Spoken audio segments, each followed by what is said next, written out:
Welcome back to Get Over Your Shit, the podcast dedicated to helping digital course creators, entrepreneurs, and small business owners stop overthinking and start executing. I'm Melinda Watt, your host and fellow overthinker, here to guide you through the maze of self-doubt and procrastination that keep us stuck. Today, I'm joined by Kate Danger, a skilled marketing professional, devoted mom of four, and adventurous expat who has built a life filled with creativity and purpose just outside the historic city of Versailles, France. Kate's story is a beautiful example of how following your passions and embracing life's twists can lead to incredible opportunities. In this episode, Kate takes us through her journey from starting as an au pair to channeling her creativity into building a unique website that helps English-speaking visitors uncover the hidden gems of Versailles. We explore the power of starting before you feel completely ready, overcoming perfectionism, and how breaking things down into manageable steps can make even the most daunting tech projects approachable.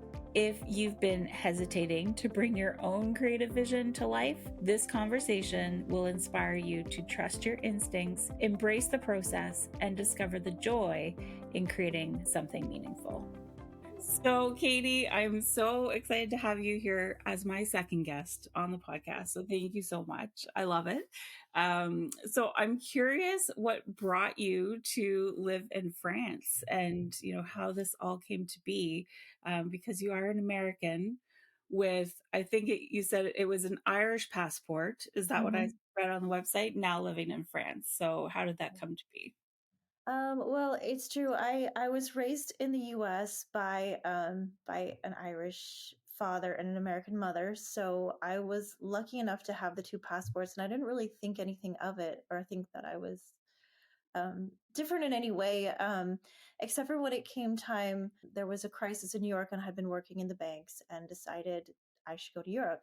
And then when it came time to look at visas and all that stuff, I realized that there was an advantage that I could just use my Irish passport and stay a little bit longer. So I came across as an au pair because I was like, I want to learn another language. I was just going to stay for a little bit, learn another language, then pop on home. And that's kind of not how my adventure went.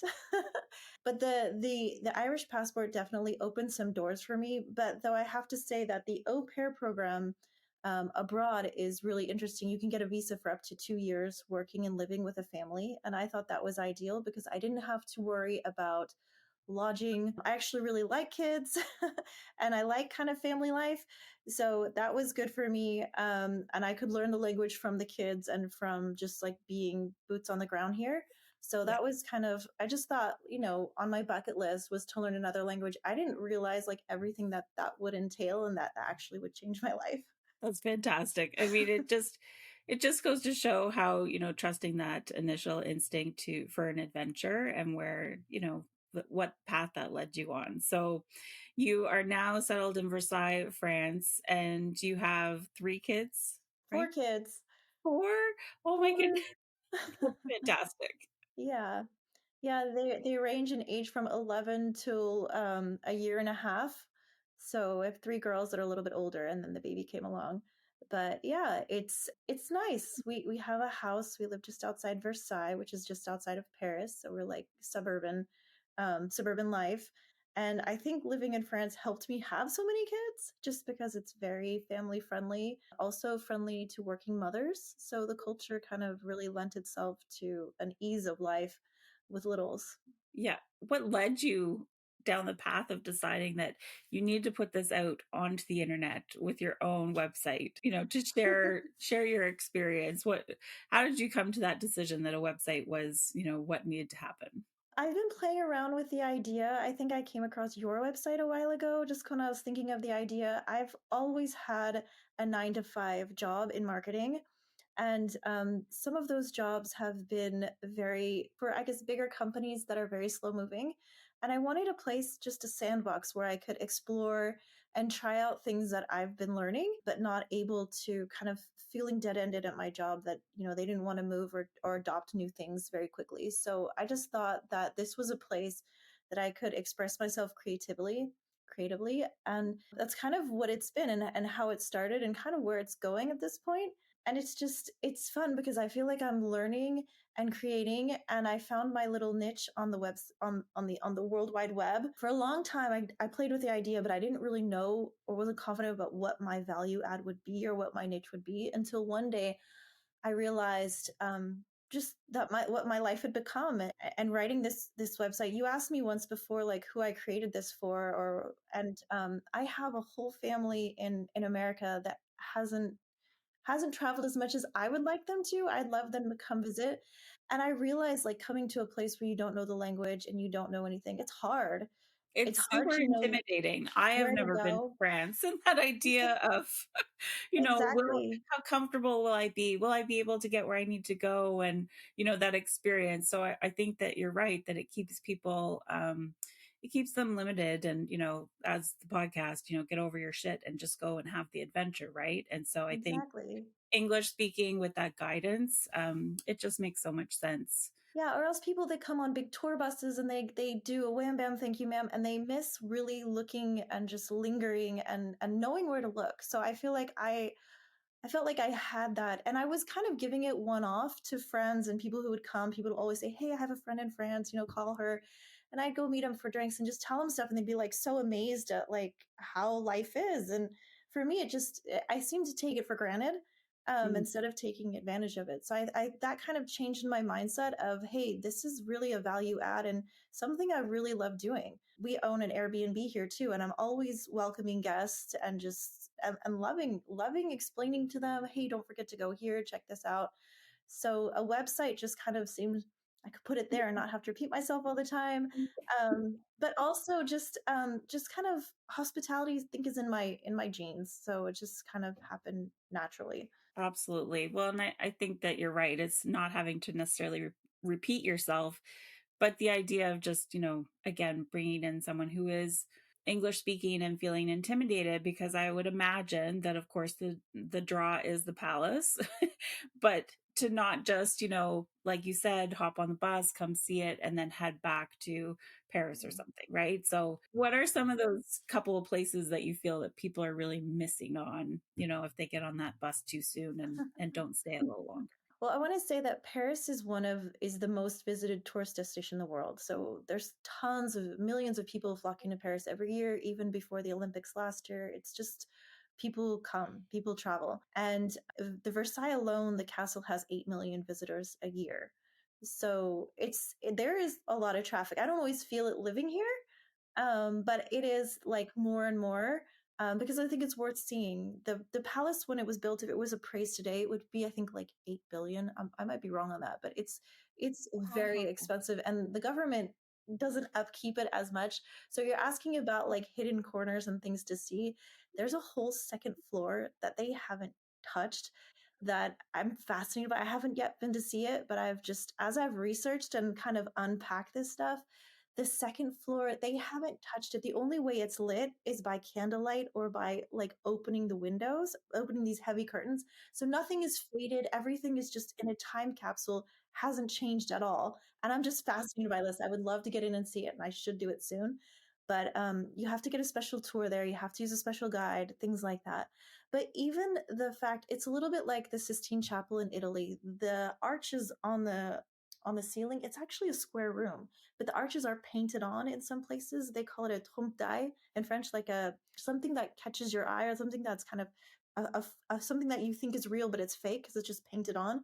But they've done it so well in special parts that you're just like, wow, this is really cool. And it is just glamorous and big and awe-inspiring. I feel like when I stand in it, I'm like when I stand in the Hall of Mirrors, which is one of the most famous rooms there. It's where the Treaty of Versailles was signed, which ended World War II. It's just you see like I can't help but feel like a little bit sentimental on these spots. I'm just like, wow, this is so cool. Yeah. To be standing right there in history and just the grandeur of the palace itself. I mean, but yes, the history all around you. And there was someone's YouTube video I was watching recently. I think it was Keep Your Daydream. And that was sort of Trisha's one spot that she was heading for. And she sort of made a beeline for that room so that she could have that space kind of all to herself before Yeah. was sort of overcome with other tourists in the palace that day. If you need to go, you need to go early and be one of the first in the rooms before it starts to get really busy. But it's totally possible to be one of the first in the room. And I took a picture in there with a friend right after COVID when it was still the museums were just starting to open up, so it was empty, and it was just so wonderful to be in that space. But there's things outside of the castle that are really interesting to see too. In the Mhm. summers, there's just tons of picnickers that picnic in the gardens. Just I imagine that's how they used to do in the olden days too. Just sit out with your picnic and enjoy like French life go by. A lot of coffee shops and stuff that I think people when they come in and go out, they just kind of miss the like French life. And it's a French life. We're so close to Paris, but there's kind of just a side that you'll miss if you just kind of hurry in and out, just of enjoying a coffee. And of course, like France is huge for people watching, just watching and just kind of living a slower life. I love that you use the word, French society on your website, right? And I think that that really is, what people are starting to understand how different the culture is. So is it really that people want to slow down and take their time that, you know, on this side of the world, I'm in Canada, but in the US as well, that things are just so sped up. We're not really taking the time to slow down and appreciate what it is that's around us, and particularly being in France, the beauty and the history Hmm. that is around. I think just the French society, they never sped up.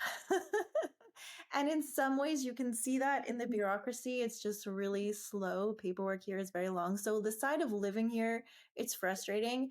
But there is a side that we do slow down. Like every 6 weeks, the kids have 2 weeks vacation.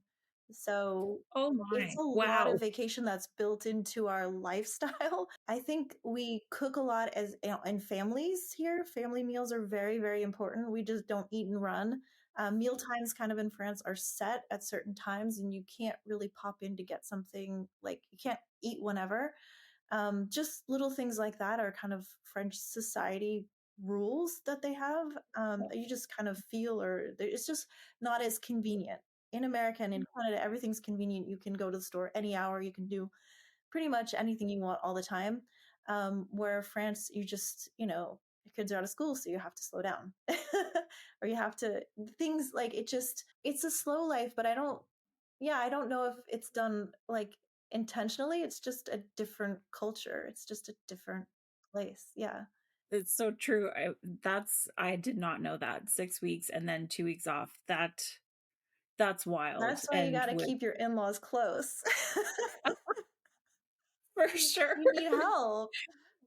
Oh my goodness. I can't, I mean, I homeschool my son who's 11, but yeah, because we like that slower pace of life, of family life, right? And that's not really the norm in this, in Canada and in the US specifically. But that that is fantastic that you do sort of have to shape your life around that. So Yeah, so we plan vacations in advance and rely on camps and like the kids go to pony camps and ski camps and we do spend a lot of time with in-laws and things like that just to make our lives run because but yeah. it works but family is really it's important here so that's kind of the nucleus and very I've found it's And that, I mean, having my own limited, understanding, I did go through French immersion. Unfortunately, I've lost my French, the early years of elementary school. But I guess my first interpretation wouldn't necessarily be like when I think of Paris, France, I think of, fashion and, like I'm probably going to look silly when I go because I might not dress right. Like that's sort of my own limiting beliefs around it. But it's so wonderful to hear how much family is actually prioritize as as the culture itself, right? That family takes sort of center stage that way, so that's really quite beautiful. yeah. France is just the capital of Paris is the capital of France in so many ways. It's the seat of government. It's finance capital. It's the technology capital. It's the fashion capital. And in America, you have like New York is the fashion capital and finance, and governments in Washington D.C. And then tech is on the West Coast. We have everything in one place. So it's Mm, just that's interesting. And Paris is really a city that moves it's a lot smaller than New York, but it has, for me, same energy. Kind of, it has, except for it's not open all the time. We close on Sundays and stores are closed around, I don't know, 8 p.m. I think you can find kind of that lifestyle that moves, but I think if you go into the suburbs, if you kind of get a sense of the essence of real French life, I find it's more in for me, it's more in Versailles. In Paris is very you'll hear a lot of English. Everybody is I feel like everybody's speaking English now. But in Versailles, you're likely to hear a little bit more French. But people will they'll speak to you in English as soon as you start talking. You just give them a nice bonjour, and that's you're making an effort, and they'll talk. But as far as what to wear, like people are tennis shoes. Everybody's wearing tennis shoes. It's all about the tennis shoes you have, and I feel like the old days of wearing heels and being so uncomfortable is it's gone. Okay, well, we won't spend a lot of time on this, but Emily in Paris. I mean, has that show done any good for the for Paris, I or I is it? yeah, I love that show. I think I take it I get a good laugh out of it because it's like Sex in the Yeah. City, but like for French. But I think it does. But there's a real thing when people come here called Paris syndrome. It's on Wikipedia. You should look it up. Oh, But cool. it's the shock of like figuring out the city is not at all like how it's portrayed in films and things. That people have this hope that they're gonna fall in love and be wonderful. Well, Frenchmen, in my experience, aren't that romantic. They're definitely not as romantic as in the films. And but there's a syndrome called Paris syndrome, and it's a realization of like I guess it's a big disappointment. I mean, there's places that are beautiful and there's things that are really beautiful and well done. But I think there is a level of frustration. That's what I've felt living here with the bureaucracy with things. There's definitely a dark side. I like to compare like Paris to a beautiful woman. Like she's just high maintenance and hard to live with, but it's you're with a beautiful woman. It's worth to look at. It's Worth to it. Yeah. to have that. It's like, oh, I earned that, but at what cost? Well, that's a fantastic analogy. So I'm curious too, as you went into building your website and getting this online, sort of what challenges or surprises did you face as you kind of started to work through that process? Because it is, I mean, to my own this small embarrassment, you joined my email list in 2020. We're on the cusp of 2025. Yeah. And I'm so happy that we have connected. But I think that it speaks to the idea also that, as we start a small business, it's sort of, getting into the flow and email and whatnot, and that continuing to email is so important. And that email list that you joined was about DIYing your own website, and I left you short because I didn't put out something for you to DIY your website for several years later. Yeah. So I know you've had some support in building your website, but I'm curious, sort of, as you've spent this time, because it obviously has been on your mind almost 5 years, that now this website has come to fruition, is live, Yeah. which I'm so excited for you. But what are some of the challenges and surprises that you kind of hit on in that time of getting to this place that now you have your website live? Oh, it's a good question. And I don't blame you at all. I'm super happy we've connected because you have given me so much value and feedback. And now that I've started the ball rolling, I think once something's in momentum, it's easier to direct. And it's like when you're skiing, when you're going, it's easier to kind of correct and fix things as you go. So I'm just learning by doing it. That's kind of where Mhm. I'm at. So I just was like, I need to get started. And the things that block me, I'm just going to like get them done, ask people for help, pay for what I need to get just because I want to get this thing rolling. And a lot of kind of how I'm letting it develop is just by the content. So I didn't really know how to approach a designer and to how to say like because I hadn't created all the content. I had been saving photos and taking photos and just kind of having ideas for those 5 years and journaling things down and kind of getting sketches of what I think would be a value add to I guess my audience or what would have been helpful to me a few years ago. So I just started kind of getting the bones together, and then as they start to flesh in a little bit more, kind of defining my categories and things like that. I'm pretty comfortable now in WordPress. The design side is another thing, and maybe in as I see where it's going to go, then I can redo that. But I just wanted something going, so I guess that was the big hurdle to get over. But like my joy right now is kind of like putting like putting like writing the blog articles and kind of and getting the links in and okay, is this SEO, is this going to be right? And you've given me great feedback on that, and to know like who's coming to see and how that's all coming together, and I love that. But I just feel like now that it's in momentum, it's pulling in energy, and it's going to a place that I like, and knowing kind of what people are looking at and kind of how to adjust. I wanted to be in control of my website because that's what I wanted to see and quickly be able to pivot. um, I just wanted to get started because maybe in 5 years from now, I'll be like, oh, that was a tourism site, but either I need a spin off or I need the next project will be this. And I'm one of those multi passionate kind of crazy people with tons of ideas. And this one had haunted me and bugged me and come and just been. And I'm like, I need to just birth this. I need to get it out.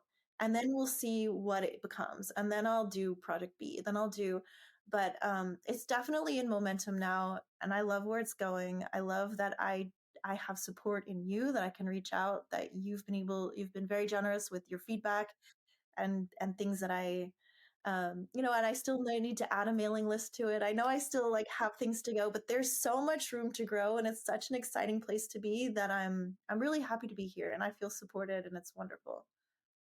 Yeah. Well, I think that that's sort of one of the things that we can get sort of hung up on is this, perfectionism and, having everything just right and just perfect when ultimately, you can have it just right and just perfect and, take down that coming soon page, but that doesn't mean anything. That doesn't mean that they will come just because it's live, right? There's still all kinds of work. So Exactly. getting it in up and online and still, uh, there's always going to be work to be done. I am curious. I know that you are in WordPress, but did you play with other sort of platforms before you finally decided on WordPress? I did. I actually You did. spent some time in Squarespace because I was like, it's so pretty. I like it.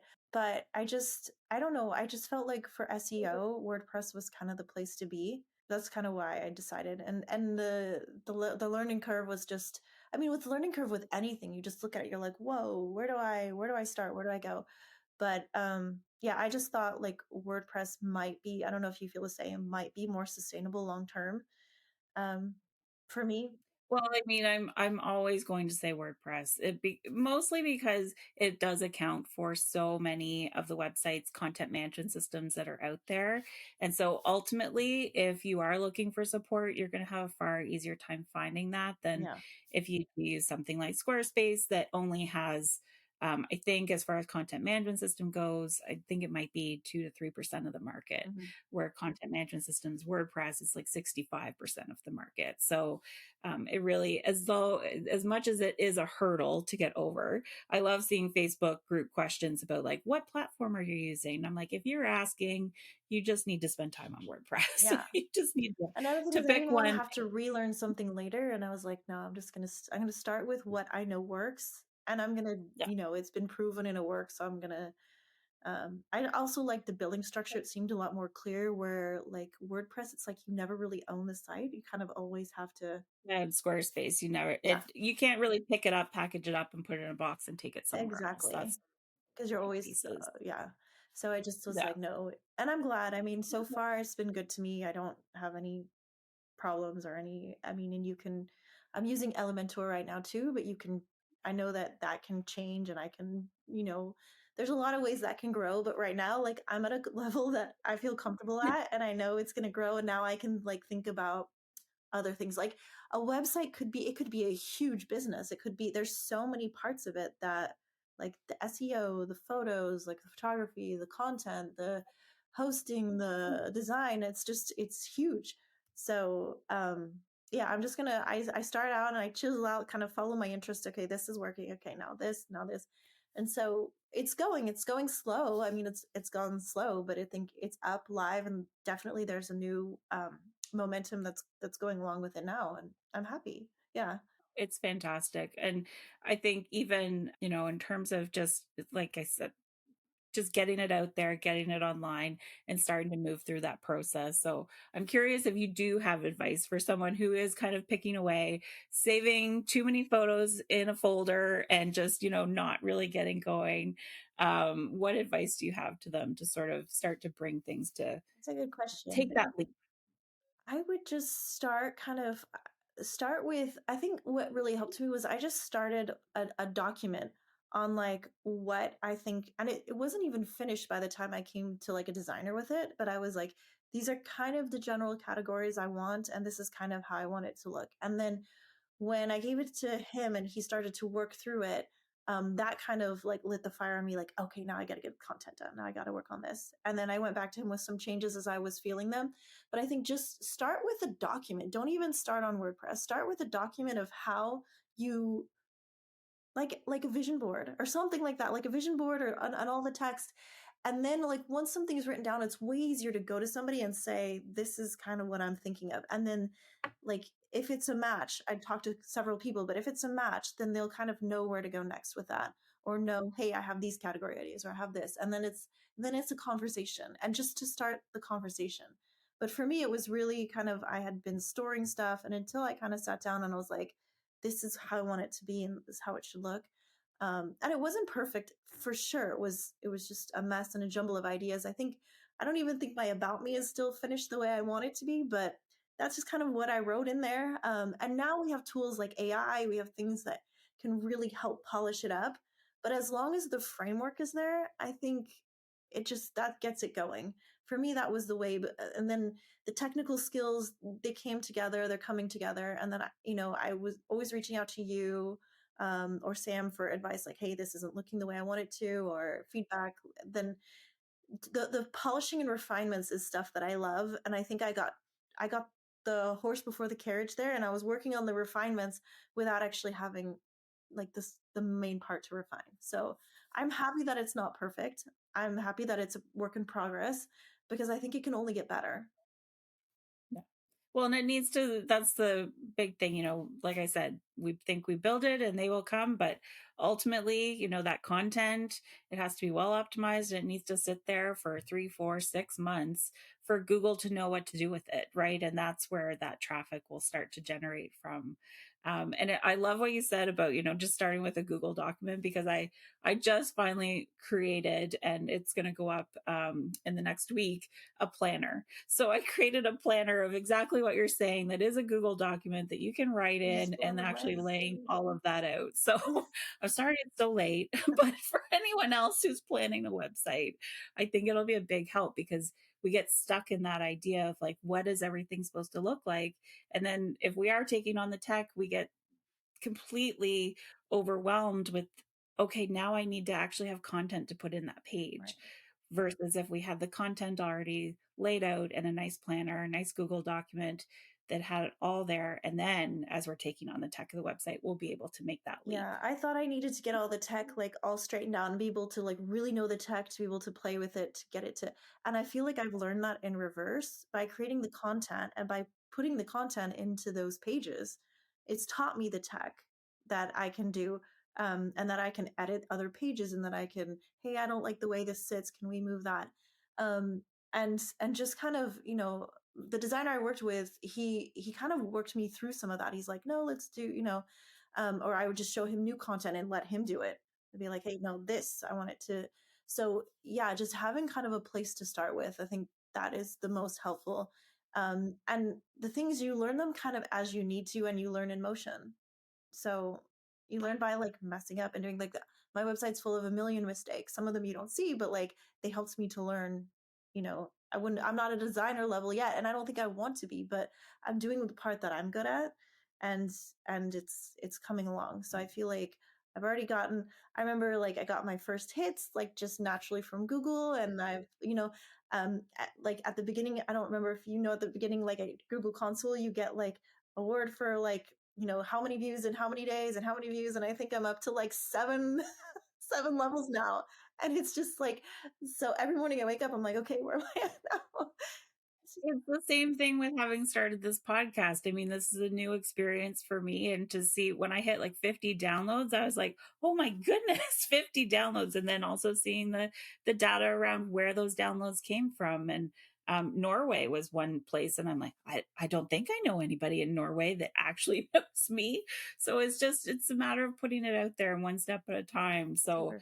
I'm so excited for you and super proud that you launched and that everything's coming together. So, and that leads me to my last question for you is like, what's next for you and your website? It's interesting when we had our conversation, I guess that was almost a couple months ago, of I always approach a website from the idea of making money, and I kind of pushed you on that a little bit of like, well, what's the next step for this? So Mm. honestly, it was quite refreshing to just know that it was also a website.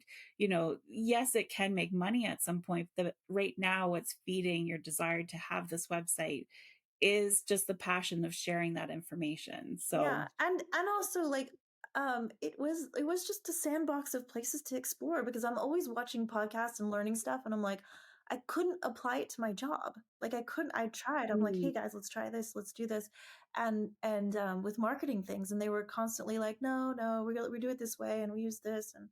And it wasn't, I was so frustrated that I just needed a sandbox to be like, okay, these things that people are teaching, do they work? Do they work? Like if I bought this course, does it work? And I had no place yeah. to kind of try it out. So that was a thing. A couple months ago, I joined this challenge online to be an Amazon affiliate, and I did that. And all summer long, I took 3 months and I made tons of videos, and I've made like nice money off that. So Cool. yeah, so I was like, if I can make money off that, like I could also make money having my own website. And if I'm getting that much traffic just on Amazon, things I don't care about, what can I do with something I actually care about?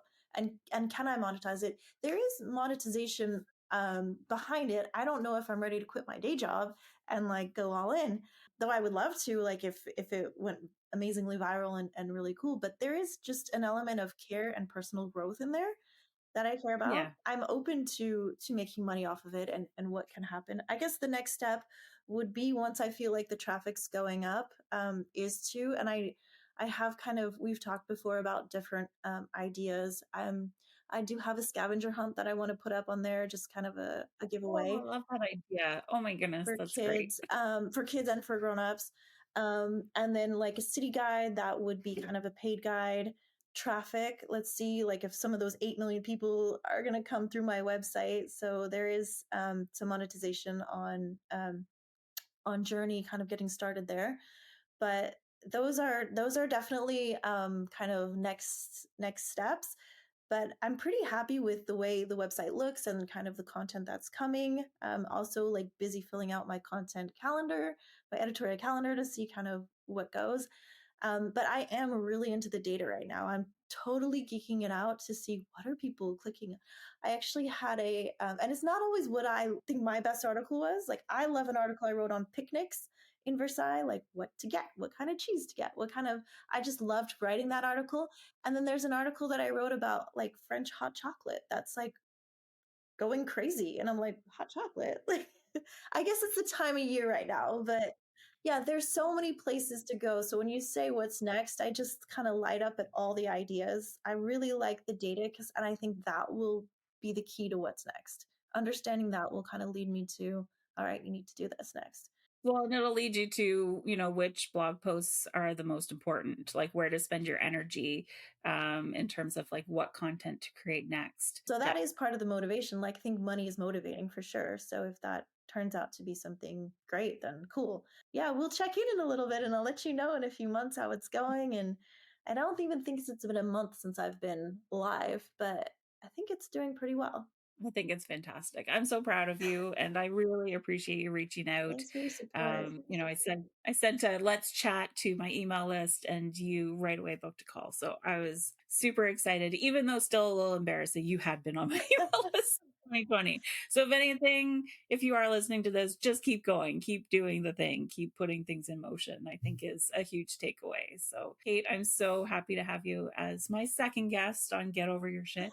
And I'm just so thrilled that we have been able to make that connection. And I hope to someday visit Versailles with your guidance. Yes, So I yes, you'd appreciate be it. very welcome. Thank you for tuning in to this episode of Get Over Your Shit. If you found this helpful, be sure to subscribe, share this episode with a fellow overthinker, and leave a review. Your feedback helps the podcast grow and reach more people who need to hear this message. Until next time, remember, progress over perfection. You've got this.